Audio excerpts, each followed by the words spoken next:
Welcome, welcome AACS families to a little bit about ninth grade Bible here at Annapolis Area Christian School. I'm Mr. Swanson, and I teach all the sections of ninth grade Bible here. I want to start with a quick passage of scripture. This has been on my heart really since all this COVID-19 pandemic began. It's Psalm 121, verses 1 and 2. It's a song of ascent. It's a song that was sung as they ascended to the temple to worship. The psalmist says, I lift my eyes to the mountains. Where does my help come from? My help comes from the Lord, maker of heaven and earth. I've had the privilege over the years of working and studying in Israel. And a number of years ago, I was in Jerusalem, and a friend of mine was studying there and telling me about this psalm. If you've ever been to Jerusalem or seen it on a map, you'll know Jerusalem's built on a hill or on a mountain. Yet around it, all the other mountains around the city are larger. And I had always thought, reading this psalm, that, well, like, it's a psalm of ascent. David, or the psalmist, is thinking, I lift my eyes to the Temple Mount, where the Lord, my helper, comes from. My friend said to me, look at the mountains. Look how all the other mountains are taller. There's some wonder if the meaning of this isn't instead, I lift my eyes to the mountains, mountains full of my enemies, mountains that hold the armies besieging Jerusalem. And I wonder, where does my help come from? And as they shift from the mountains where the enemies of Israel are to the mountain of God where the temple is, there's that reminder, my help comes from the Lord, maker of heaven and earth. And that memory has been with me throughout the last few months, in many ways preparing to come back in person, as well as to prepare to teach online simultaneously, has been a bit of a mountain. The risk of illness and death for loved ones has been front and center for many of us. Some of us have found the restrictions from social distancing to quarantine to be incredibly difficult. Some of us have had loved ones die. It's a time and a season for us as a community, as God's people, to be reminded that we're not in control. That whatever fortresses we've built, our help ultimately comes from the Lord, maker of heaven and earth. So we don't know what the year's going to bring, but we do know that that the Lord is our helper and our hope.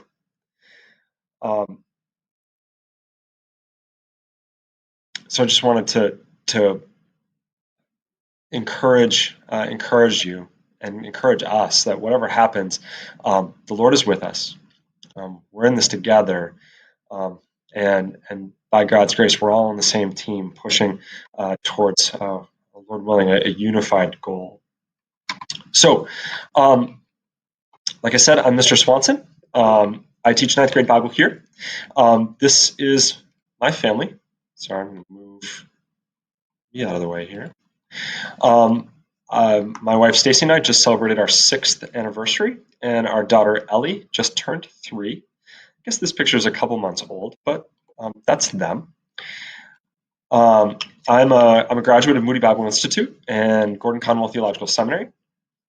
I'm entering my 13th year of teaching Bible at a Christian school. I spent 7 years at St. Cloud Christian School, which is in a small-ish town in central Minnesota, about an hour from where I grew up. You may have heard of St. Cloud if you follow college hockey. If you don't, you will have never heard of it. And this is my 6th year here at Annapolis area. Here at AACS, I wear a number of hats, or I do a number of things. I teach ninth grade Bible. I'm also a senior practicum teacher. Senior practicum is a class that is it's a capstone course, capstone project. What we try to do is we challenge students to identify a problem in the world and then seek to respond to that problem in a redemptive manner, in a distinctly Christian manner. And I'm also the head coach for the boys cross country team and I also worked with the girls cross country team last year.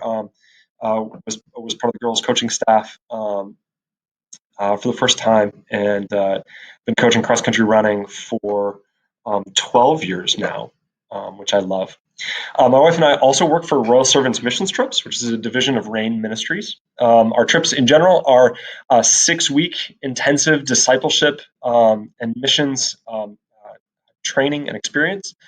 Uh, we love doing this. Short-term missions are hard. They're hard to do well. We really believe that Royal Servants does it well. Any student that comes with us on Royal Servants is going to get a really intensive discipleship training that's really relational and an outstanding missions experience. We have some of the best overseas partners, and we try to find partners that put our kids in situations and give them opportunities to connect with other teenagers in ways that allow them to build relationships in order to share the gospel. Um, I've been a part of Royal Servants for 10 years now, and love it. It was really sad that we weren't able to lead a trip this summer due to COVID. We were scheduled to lead the Morocco team for the first time. We're also just a little bit more about us. We're members of Anacostia River Church and have been members there for going on 5 years. We love our church family. So, what is the purpose of Bible class? Introduction to Worldview is what we call Bible 9. It is a class that's really designed to prep to build a foundation for Christian thinking. Not only this year, but for years to come, culminating in their senior practicum. So the purpose of the course is to equip students with a thorough working understanding of a Christian worldview. Students will be able to explain a Christian worldview and critically engage and understand other prominent worldviews. We will also reflect on the impact worldview has within their personal relationships. We believe that worldview is best taught through narrative, through story, and so we're going to spend a lot of time in Scripture. We're going to start at the beginning. We'll be studying Torah, or the Pentateuch, the first 5 books of the Bible: Genesis, Exodus, Leviticus, Numbers, and Deuteronomy, in some depth, to look at critical questions like what's really real, which is like sort of an odd question, but as a Christian, we're going to argue God is the thing that's really real. He's the one who's first, not matter, not random chance, that sort of thing. So we'll start by looking at some critical worldview questions, and then we'll from like the perspective of Genesis, what do we think about what do we do with the creation stories, and then we'll look at issues of ethics, of issues of justice, issues of faith and salvation. Abraham saved by faith, and goes on to, and his descendants, Moses and the Israelites, go on to be the people who receive the law, which lays out God's design for a culture, God's design for justice. What is justice supposed to look like? It's a critical issue for us today. What is justice? And so we'll try to sit in some of those things and reflect and look at how, as Christians, can we be advocating justice better? How can we be faithful participants in our community, as well as faithful followers of God? Our philosophy around Bible class. People often have really different expectations for what Bible class is. So what's my philosophy? Well, Christian education in general and Bible class in particular exists to partner with families and local churches to assist in the training and equipping of students to be disciples of Jesus Christ. Bible class is not a replacement or a substitute for church or for youth group. Bible class does have the opportunity to help students grow in ways that are more difficult to do in youth group or Sunday school. Bible 9 Worldview will help students build a foundation of faith and understanding so that they will think and live in a distinctly Christ-like manner. We will seek to do this through the study of several worldviews, God's creative, as well as God's creative and redemptive work in the first 5 books of the Bible. This course is purposely challenging, appropriately challenging, but purposely challenging. Any good coach knows that an athlete becomes better through rigorous practice of the fundamentals of their sport. Any good math teacher will tell you that practice is critical to understanding and competence in any math unit. So the same holds true for Bible class. God emphasizes repeatedly the importance of learning His Word and learning to persevere in faith. This course seeks to help students do just that. So, some practical things. There's a grade in Bible class? What does it mean? What does it not mean? Your grade in Bible class will be determined through objective assessments of your knowledge and understanding of the course material and your ability to effectively communicate those ideas. Your grade will not be an assessment of your relationship with God or your students' relationship with God or their maturity. A master's degree, I can't assess that. With 100 students or so, 100, really more like 125 students that I have this year, I can't know their hearts. And if I could, it still isn't my job to give them to grade their heart. That's God's job. What we'll seek to do is we'll seek to study together a set of information that's designed to impact their hearts. But the assessments will all be around, can you communicate that information back to me in a way that makes sense? So seeking to keep things as objective as possible, and things that we're simply reflecting on, like what is this? How does this impact you? How might you apply this to your life? Will be things that will be created on completion and the like. So textbooks. Our textbook is basically the Bible. What I have asked is that you pick up a little bit different Bible. There's who is it? Tyndale has created this series called the Immerse, the Reading Bible. I highly recommend it, though it's not necessarily required. What it is it is a Bible that is in paragraph format. It's just the first 5 books. It's Genesis, Exodus, Leviticus, Numbers, and Deuteronomy. Everything that we're going to be reading this year, and it's in paragraph format. The pages, it feels like a novel. There's no chapter and verse marks, markers in here. The idea is that it'll allow our students to really engage in the story without the clutter of all the numbers that are typically found in our normal Bible. It is a New Living Translation. For years, I avoided having students read the New Living, but we're finding nationwide that literacy rates are lower, and reading comprehension rates are lower. And we picked this in order to like in hopes that that students will find this reading more accessible. So that being said, all of our reading assignments will come with Immerse page numbers. Do take note. Last year we had an issue with the book buying interface that the school suggests you use. We did have to go buy these on the Tyndale website, and I can get you more information about that if you need. I think there were people trying to sell them secondhand for lots and lots of money on the school's interface. This should be like $14-15.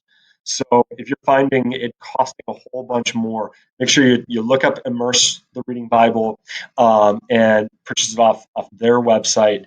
It's a much better price there. Don't overpay. If you'd rather not pick up and immerse, that's okay. And in fact, like for our memory verses and for much of our class discussion, we'll be working out of the English Standard Version. It's a great translation.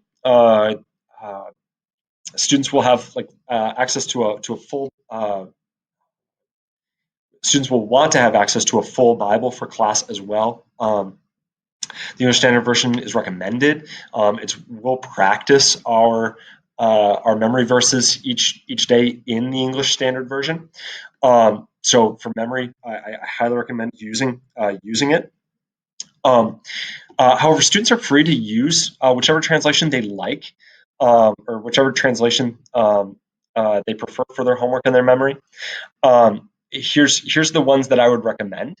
There's lots and lots of fine translations. There's a handful that I would say that I would not recommend, and I'd recommend not using a paraphrase. Paraphrase can be a wonderful tool, but we're going to be a little bit more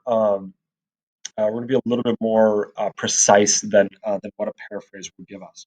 So if you're really comfortable as a student, or your student is really comfortable using the English Standard Version, the New American Standard Bible, the New King James, the New International Version, the New Revised Standard Version, by all means use those. If there's one that you have a question about, let me know.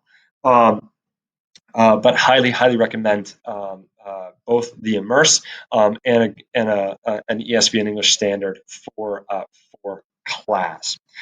Students often will use an app. One of the favorites is YouVersion. It's great.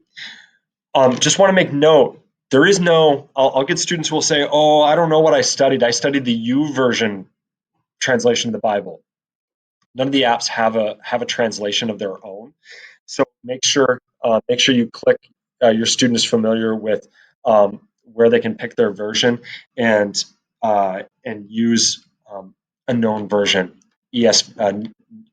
English Standard Version, New American Standard, NIV, that sort of thing. There is an NIRV, a New International Reader's Version. Please stay away from that one. It's a really odd translation. I've never looked up what the history of that is, but it's very strange. Like I said before, like paraphrases like The Message can be wonderful tools, but we want to get into a translation instead of a paraphrase for our class. Hopefully, if you have questions, reach out via email. Assignments, tests are going to be 40%.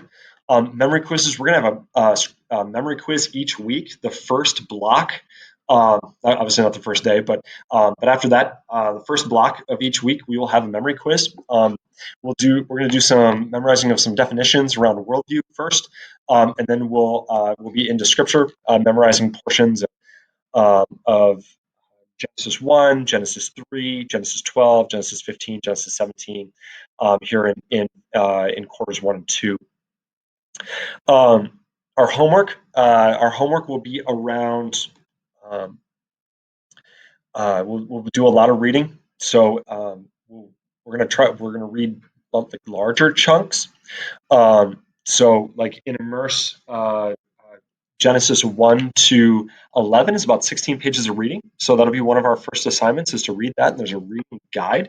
There's a number of questions that I'll ask you to respond to throughout that reading. We're also going to use Bible Project videos quite a bit. You'll read the video you'll watch the video and answer worksheet questions as you watch. The Bible Project is a wonderful resource that came available a couple of years ago and is well worth our time. One of the things that may be sort of unexpected, we are going to have a number of vocabulary quizzes. The Bible is challenging, especially this portion of the Bible. There's lots of vocabulary. Thinking about things like worldview, which is sort of philosophical, has a lot of vocabulary. So we're going to try to learn the vocabulary right up front. And this is a bit of a challenge, but SAT, ACT, college, reading competency is really rooted in vocabulary acquisition. So we're going to work hard to learn some vocabulary terms along the way. One of the tools that we'll use a lot is a quizzing platform called Quizzes. Um, most of our tests and our quizzes will have a quizzes review. It's an online review platform. You play the game, it asks you the questions, you have multiple choice. That's going to be available all year. Um, Almost any question that I ask you, you'll be able to review and practice in advance via the quizzes. So it engages your memory. It's fun, and hopefully will allow us to, if you use it and use it regularly, thoughtfully, these vocab quizzes become really, really simple. I have a policy no extra credit. There's a lot of reasons for this. Sorry. Um, no extra credit will be offered in this class. Students have ample opportunity to show what they've learned through normally scheduled assignments. Generally, students do not have time to do extra work, especially those who are struggling.